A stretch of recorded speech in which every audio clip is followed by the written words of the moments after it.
एक हो जाओ और पत्थर मारने वालों के घर पर बुलडोजर चलवाओ। अगर बागेश्वर बाबा हिंदू मुसलमान भाई को लड़वाने के लिए आ रहे हैं तो मैं उनका विरोध करूंगा। हमारे धर्म के शंकराचार्य जी ने साईं बाबा को देवताओं का स्थान नहीं दिया है। बागेश्वर बाबा हमसे माफी मांग रहा है। बागेश्वर बाबा रोज अपना देशद्रोही है। बागेश्वर बाबा हिंदू मुसलमान को लड़वा रहा है। वैसे हिंदू मुस्लिम नहीं, हम तो हिंदू करते हैं। एक तरफ बिहार में बाबा बागेश्वर के कार्यक्रम की तैयारी चल रही थी, वहीं दूसरी तरफ बाबा के विरोध की भी तैयारी थी।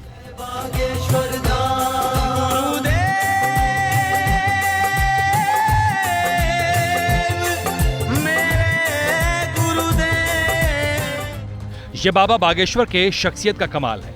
जहां जहां बाबा पहुंचते हैं वहां वहां उनसे पहले विवाद पहुंच जाता है। बाबा की कृपा के लिए भक्तों का हुजूम पहुंचता है, तो दूसरी तरफ बाबा के विरोधी भी उनके खिलाफ मोर्चा खोल देते हैं। बिहार में भी फिलहाल कुछ ऐसा ही हो रहा है। एक तरफ बाबा की हनुमंत कथा में भक्तों की भारी भीड़ उमड़ रही है, तो दूसरी तरफ बिहार में उनके खिलाफ बयानबाजी हो रही है। बाबा के बिहार पहुंचने से पहले ही बिहार के मंत्री और लालू प्रसाद यादव के बेटे तेज प्रताप यादव ने मोर्चा खोल दिया था। तेज प्रताप ने बाबा को देशद्रोही तक बता दिया था। अगर बागेश्वर बाबा हिंदू मुसलमान भाई को लड़वाने के लिए आ रहे हैं तो मैं उनका विरोध करूंगा। बाबा बागेश्वर से जुड़े विवादों की फहरिस्त में ये नया चैप्टर है। वैसे विवादों से बाबा का नाता पुराना है। इसी साल के जनवरी महीने में बाबा तब विवादों में आए थे जब नागपुर में उनकी कथा थी और नागपुर में ही उन्हें चमत्कार साबित करने की चुनौती भी दी गई थी। 5 जनवरी को नागपुर में बाबा की कथा शुरू हुई थी। 13 जनवरी तक कथा होनी थी, लेकिन 11 जनवरी को ही कथा खत्म कर दी गई। कथा खत्म कर धीरेन्द्र शास्त्री लौट आए। वजह बताई गई अंधश्रद्धा उन्मूलन समिति के अध्यक्ष श्याम मानव की बाबा को चुनौती। समिति ने बाबा को चमत्कार साबित करने की चुनौती दी। केवल दिव्य शक्ति सिद्ध करने के लिए आई है और 2 बार आप अगर ये सिद्ध कर पाए 90% करेक्ट, तो मैं आपके चरणों पर माथा टेकूंगा। तो अखिल भारतीय अंधश्रद्धा निर्मूलन समिति का 40 सालों से जो आह्वान दे रहे हैं उसका भी 30 लाख रुपए का पारितोषिक है, वो आपको मिलेगा। साथ ही कहा था कि बाबा जिन चमत्कारों का दावा करते हैं, अगर वो उनके मंच पर उन्हें साबित कर दें तो उन्हें 30 लाख रुपए दिए जाएंगे। विवाद बढ़ा तो बाबा ने चैलेंज स्वीकार किया। तब एबीपी न्यूज से बातचीत में बाबा ने चैलेंज देने वालों को ही ललकारा था। जिन्होंने भी चुनौती दी उनको हम खर्चा देंगे। आज नहीं आ पाए हो तो कल आ जाएंगे। हमारे सनातन धर्म पर उंगली जो उठाते थे कि भगवान नहीं होते, दिव्य शक्तियां नहीं होती, ये सब झूठ कपोल कल्पना अपने लोगों को खड़ा कर देते हैं। उनके मुंह पर उनके शहर में जाकर तमाचा मार के बताया कि अब तुम में दम हो तो अष्ट सिद्धियों में से किसी एक का सामना करो। बोलो बागेश्वर बालाजी महाराज की।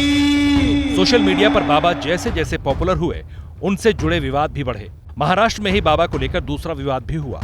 तब हुआ यूं कि एक कथा के दौरान बाबा ने अपनी रौ में संत तुकाराम को लेकर कुछ ऐसा कहा जिसने लोगों को नाराज कर दिया। एक विषय बड़ा, तुकाराम संत हुए, एक संत तुकाराम, अद्भुत महापुरुष महाराज। प्रतिकूल परिस्थिति में भी वो जिया करते थे।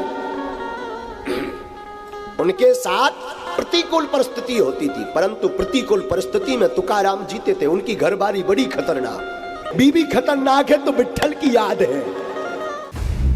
संत तुकाराम पर बाबा के इस बयान से महाराष्ट्र में हंगामा शुरू हो गया। वारकरी संप्रदाय के आराध्य संत तुकाराम के अपमान को लेकर बाबा के खिलाफ प्रदर्शन हुए। बाबा पर बैन लगाने की मांग की गई, लेकिन इससे पहले की बात और बिगड़ती, बाबा ने अपने बयान पर खेद जताया और माफी मांग ली। की भावनाओं को जो वारकरी समाज है, पंथ है, उस पंथ के अनुयायियों को क्षोभ पहुंचा, उसके लिए हम साधु भाव में यही कहेंगे कि आप अपने मन में क्षोभ ना लें। हम अपने शब्दों को पुनः वापस लेते हैं। मार्च 2023 जबलपुर। मार्च के आखिरी हफ्ते में जबलपुर में बाबा का कार्यक्रम था।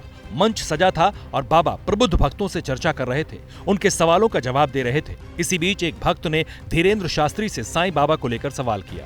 पूछा, क्या साईं को भगवान माना जा सकता है? इसके जवाब में बाबा ने जो कहा, पहले वो सुनिए। हमारे धर्म के शंकराचार्य जी ने साईं बाबा को देवताओं का स्थान नहीं दिया है, और शंकराचार्य की बात मानना प्रत्येक सनातनी का धर्म है। क्योंकि वो अपने धर्म के प्रधानमंत्री हैं। और कोई भी संत, चाहे हमारे धर्म पंथ के हों, धर्म के हों, चाहे वो गोस्वामी तुलसीदास जी हों या सूरदास जी, संत हैं, महापुरुष हैं, युग पुरुष हैं, कल्प पुरुष हैं, लेकिन भगवान नहीं है। बाबा ने अपनी बात कहने के लिए शंकराचार्य स्वामी स्वरूपानंद सरस्वती के बयान का आधार लिया। स्वामी स्वरूपानंद सरस्वती ने साईं को भगवान मानने से इनकार किया था, लेकिन बाबा ने अपनी बात जिस अंदाज में कही थी उसे लेकर उन्हें भी अंदाजा था कि विवाद होगा। लोग इसको कंट्रोवर्सी में ले लेंगे, पर ये बोलना भी बहुत जरूरी हमें लग रहा है। देखो भाई, गीदड़ की खाल पहनकर कोई शेर नहीं बन सकता है। बाबा को पता था कि वो जो बात कह रहे हैं उससे विवाद होगा। खास तौर पर अपनी बात कहने के लिए उन्होंने जिन शब्दों का इस्तेमाल किया उससे तो विवाद होना ही था। फिर भी बाबा ने अपनी बात कही और विवाद हुआ। बाबा से साईं भक्त नाराज हुए, लेकिन इस बार बाबा अपनी बात से पीछे नहीं हटे।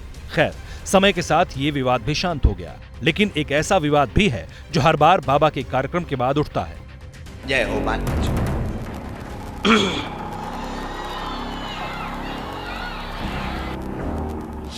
धीरेन्द्र शास्त्री के हर दिव्य दरबार में ऐसी तस्वीरें दिखती हैं। बाबा हर दिव्य दरबार में भूत बाधा दूर करते हैं, अपनी सेना का आह्वान करते हैं, भूतों को चिमटा मरवाते हैं। उन सब प्रेत रोगियों के सिर में चिमटा मारे जाएं।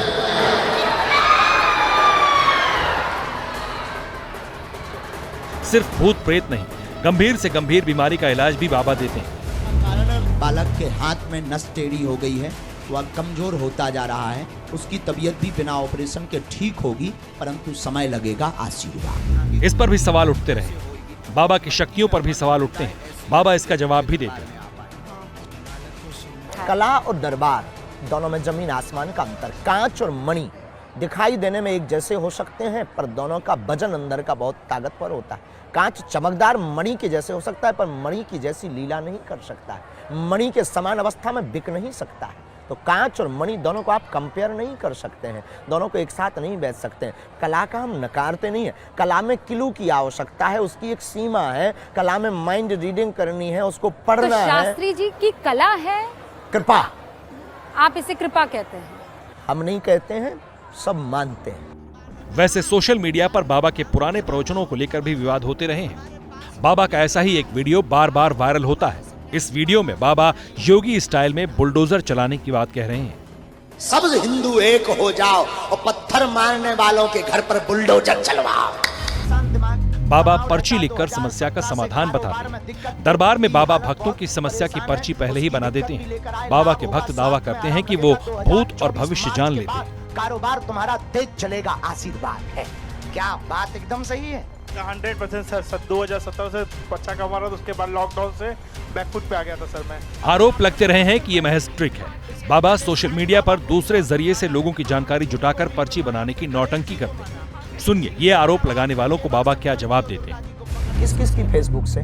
अब फेसबुक चलाने वाला फेसबुक की पता लगाएगा, और इतने ऐसे कैसे कोई हैक कर सकता है? किस किस की? कितने लाख लोगों की? वो तो उनकी जानकारी में है। अच्छा। तो किसी ने आपको बता दिया होगा। मूर्खता की बातें किस किस का बताएंगे? कौन बताएगा? कौन है ऐसा जो बताएगा? आपको कोई ये जानकारी दे दे कि उसके चाचा का नाम ये है, हमारे बेटी पास का तो अभी नाम तक ये है। ऐसा मिला नहीं है। आपको मिले तो आप रख करके दरबार प्रारंभ कर सकते हो, हमें कोई दिक्कत नहीं। आप चैलेंज कर रहे हैं उन हम लोगों तो को? बिल्कुल उनको भी चालू कर देना चाहिए। उनके बाप में अगर दम हो तो ये शुरू कर देना चाहिए। 3 दिन में पोल खुल जाएगी। बाबा धीरेन्द्र शास्त्री की शख्सियत ही कुछ ऐसी है, वो जहां जाते हैं विवाद होता है, और हर विवाद उन्हें पहले से ज्यादा प्रसिद्धि दिलाता है।